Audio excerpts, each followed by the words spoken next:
The executive system of government is too expensive if we must be honest to ourselves. I'm in support of having a state police and even having local government police. Those who want to invest had better come in now, because Nigeria is going to change and change for good. We have given in to sentiments that are tribal or religious or political. Whoever is honest in politics will begin to run into problems. In fact, you will not get elected. I think you must be guided by certain principles. Me, I like my country. I like the land and people. Everything is there for Nigeria. Make we join hands to make Nigeria better. True Nigerians, heroes of our time. Let's go there. Hello Nigeria and hello Nigerians. It's that time again of True Nigerians, heroes of our time. Today my guest on the program has many honors and awards.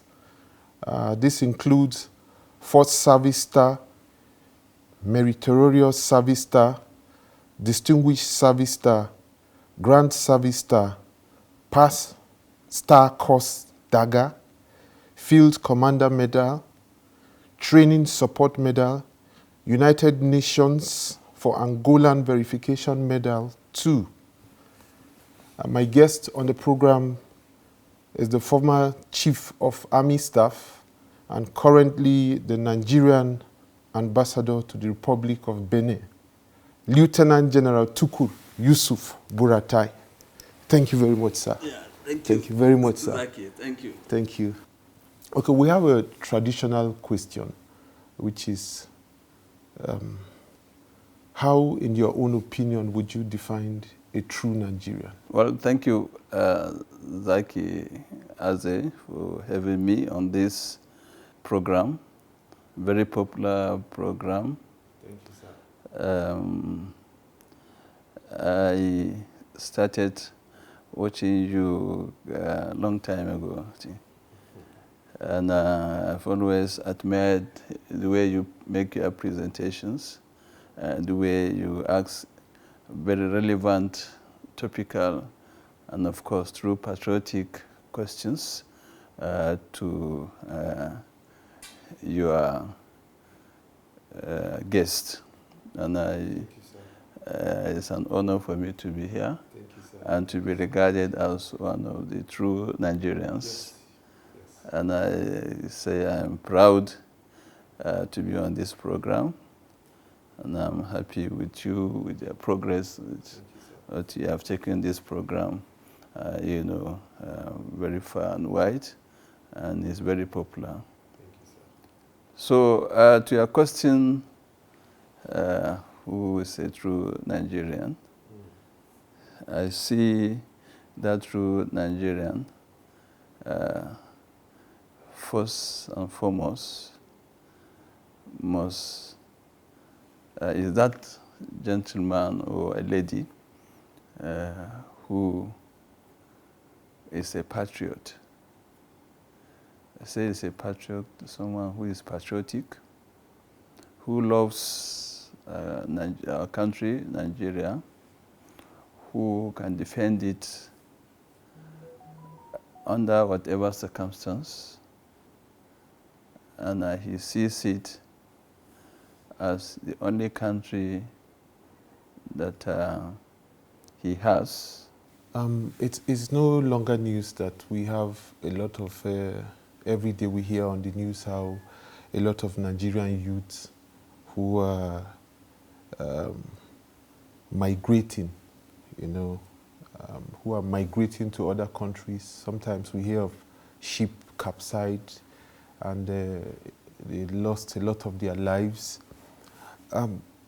It has become a trend, and there have been a lot of interventions by government to campaign, and but this continues to linger on. We still have a lot of Nigerian youths who all they have in their mind is how to leave the country.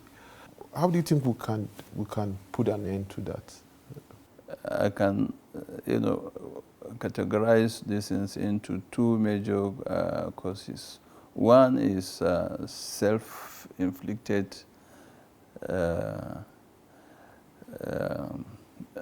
illusion, that there are better or greener pastures outside there. And the other one is, an issue of societal. And when I say societal factors, including governance, and I mean the role of governance, I want to say, and the role of the society in ensuring that such things are contained. But when you talk of the individual perception can also be influenced by other individuals, especially those who have that criminal tendency, seeing them, that is embarking on human trafficking, who bring the idea or the information that they can be gainfully employed outside the country, and they have better life than what they have in their country here in Nigeria. The second part is what is obtainable within the society. If you look at even from the family of background, upbringing, what has the family done to make sure that this child is well educated, or even given the basic education? What are the morals he has been, that he has imbibed, from the home and in the immediate community and the society in general? And what has the role of the various tiers of government, from the local, state, and the federal?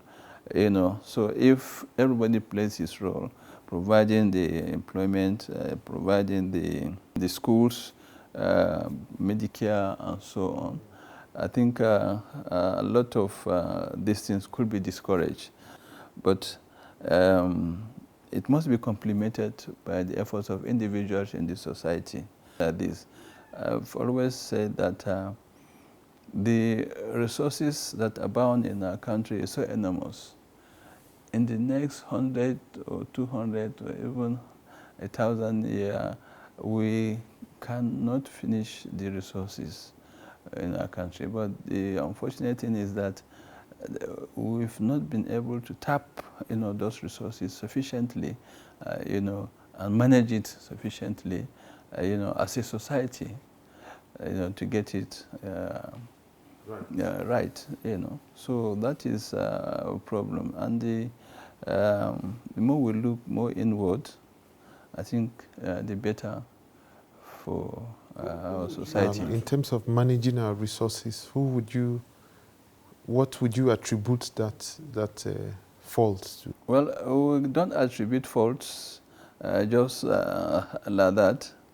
It's a very complex issue, very complex. It's very complex. And you need to understand the workings of the system first before you even contemplate, blaming any individual. We must understand, appreciate our background. Are we talking from the colonial period, or we are talking from post-independence period, or we are taking on the contemporary period? So very complex. What could have been done before independence? What could have been done post-independence? What could have been done probably, after the challenges that we had, especially the Civil War, that could have made us, different, or more progressive, or more advanced, So these are the issues that until we understand within that context, then you now apportion blame. You cannot blame current situation you know, on any particular individual. But most importantly, what I would like to say, I'm not taking politics yet, you know, but from the reality that I know and I've seen, the present administration came in with very high level of sincerity of purpose to develop this country, to fight corruption, to fight insecurity, and also to see that the country progress, you know. So these are sincere and genuine concern expressed by Mr. President, President Muhammadu Buhari. And as such, you know, was the probably elite, were they ready, you know, to really face and support Mr. President to the extent that these things are achieved? But what do you think? We all know that corruption is one of our major flaws as Nigerians in every level, even in the family. What can we do to salvage the country from corruption?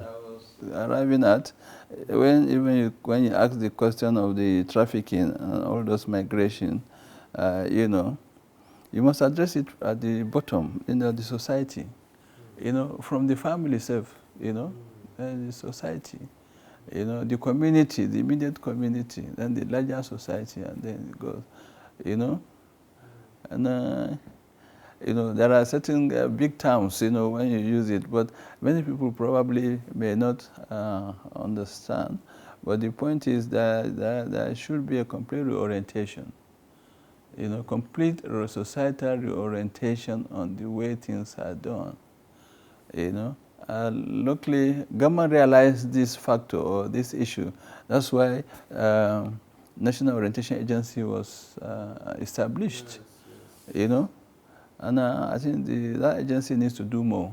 Yes. Not much more. They should just go beyond the, you know, probably the cosmetic side. But probably they had their challenges. Probably they need more funding. They need more support. They needed more resources. They needed more hands to do that. I think that they have that challenge, which from my little knowledge, yes, we've had the DG on this program, and that is what he said. Funds, challenges. Yes, is their major. I think they need to articulate, you know, the requirements and pursue it politically to get the resources to do that, because gradually the societal norms are being eroded. The influence of the social media on the youth is so terrible. Okay, let me just divert quickly. We would come back to other issues, but I'm really interested in why you chose farming, snake farming. You have ostriches, you have monkeys. Why did you choose? You've gone there to see the snakes. No, I thought from here we could have brought one of the snakes here for you to see. I don't like snakes. I'm afraid of snakes. In fact, when I was coming here, I'm like, oh, God, what am I going to do? I can't stand snakes. But you have seen this. You've been to the zoo, is it? No, I haven't. But I know, you have to go before you leave here. No, that is what we would. Why did you choose to? Well, let me use this opportunity to correct, you know, that impression that if one is farming snake, you know, it's just a term, you know, of convenience. Okay. Yes, if you say maybe snake park, you know, it's fitting, so nobody will raise any issue on it, okay? So if you say probably cattle farm, okay, nobody will raise any issue on it. So when you say snake farm, you know, it takes, because of the nature of the animal that is in question, you know, people would tend to see it as something odd. Yeah, it can be seen that way. But actually the concept was drawn from a park, you know, snake park. I was in Zimbabwe in 1993, you know, so I I went there on holidays. You mentioned I was in Angola, so during that period I took a leave to Zimbabwe, and one of the side attractions was the snake park, in Harare. So there were snakes, different types of snakes.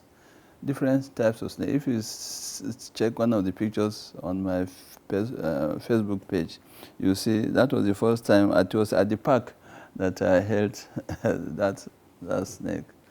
So I said, oh, that's a beautiful. I will not even shake your hand anymore, knowing now that you've touched a snake before. So that is the point. If you just remove the word farm and say it's a snake park, it's a tourist attraction. Okay, the back to the issue of Nigeria, the issue of insecurity in our country, it seems to be evolving. Do you think is the solution political or military? Well, I want to get the word evolving right,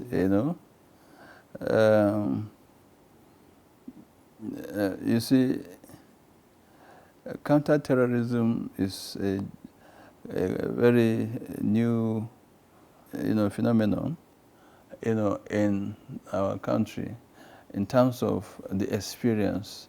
You look at counterterrorism or terrorism now in the context of insurgency, in the context of asymmetric warfare, which for long we had not been exposed to. So if you see this, the context of asymmetric warfare is something that is new, something that is complex, something that is the whole society, where the insurgency is taking place or the terrorism is taking place, the whole society is involved. Because such thing does not start abruptly or overnight. It takes time. It took roots, before it germinated to the physical, confrontation or the use of force or arms by the insurgents, So it may take, you say it's been evolving here, but I don't think it's evolving, any higher. It's rather, it is coming down, okay? Not as before. Time had passed. These insurgents, terrorists, in the name of ISWAP or Boko Haram, they are also getting exhausted, getting overstretched. They are not having the support they had before. Their resources are depleted, and the Nigerian military is working hard also right now to contain them. And the government has made more effort to procure more equipment and given to the armed forces, to counter that. But as it is, as ISWAP, Boko Haram terrorists, I think the efforts of the military and all the security agencies are, doing very well to contain any further upsurge, or probably the word you use, evolving. I don't think it will evolve any worse than what we had 2015 or early 2016 and so on. There may be some intermittent, attacks here and there, but it cannot, I believe, with the present disposition of our military, the escalation, before, that will make everybody jittery. I don't think it's possible again. Okay, but what we've heard severally how the government has come out to say that they are sponsors of these people, probably amongst the politicians, which is why it's lingered a bit. And we are wondering why the government has not actually named anybody or brought out anybody to say, okay, these are the sponsors? Because Well, I they want must to have believe sponsors. at the right time, probably the government will do the needful.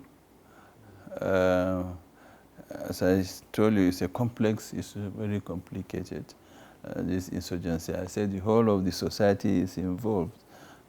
You know, you see one person either supporting it logistically, financially, or even participating fully or giving information, you know, on movement of troops, individuals, and so on. And some are recruiters, continuously recruiting for the insurgents, and so on. So, and those people are not far away. They are within the society. You know, until they are identified and fetched out, you know, these criminals will continue to get more recruits and get more logistics to continue to confront the society, to confront the government and its institutions. So I see it as something that with concerted effort, with everybody getting involved, you know, the end is near. Okay, the another issue is I was at the event where you received an award, our Nigerians award, and there was, even right there, some people were deliberating about the issues of Bakassi. And most Nigerians are of the opinion that Nigerians wouldn't have given in to the Cameroonians in terms of Bakassi. A lot of people have been displaced from being Nigerians to Cameroonians now. And what's your take on the issue of Bakassi? Well, it reminded me of the award. Let me use this opportunity to thank you for the honor. No, well appreciated. Okay, for True Nigerians Award. True Nigerian Award. Yes, sir. Yeah, the True Nigerian Award. Yes, sir. On this issue of Bakassi, presumably, you know, an issue that has been concluded. Government had taken position, and they have,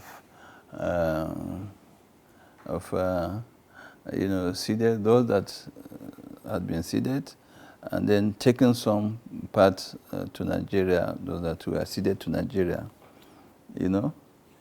But I want to believe if there is any other issue that may arise, you know, a case could be made. And, but what's your personal opinion, personally now, not officially? I don't want to express my personal opinion on this for now, okay? Don't want to express my personal opinion on this, okay? But I believe as at the time the government took that decision, will let me use this word as a patriotic Nigerian, though we've lost some areas, but we have also gained some areas. But the viability of those areas, you know, are not issues for now for us to discuss. But it was a government decision. You know, if any other fact comes thereafter, you know, probably the government may take it again, or interest group may take it up to make it a case and be revisited. But for now, I think the government decision is there, and they've taken decision, and it's recorded. Okay. Okay, sir. Your book, the Great Exploit of BURATAI, that was launched recently, even though I wasn't invited, and I'm not happy. Well, all right, don't worry. There are more books coming. We will invite you. Okay. You say it's my book, but do you think the author? Say it's a book on me. Yes. On BURATAI, written or authored by Bess Abese, London-based. Is a student there, you know, studying in London, and he saw and probably read, you know, what he saw as my exploits, while I served as Chief of Army Staff of the Nigerian Army. And he documented it. And I want to say that those documents, that book contain many of my actions and many of my words or my statements that I made in the course of my service as Chief of Army Staff of the Nigerian Army. And most of those issues that were raised in the book, some are, many, almost all, are in the public domain.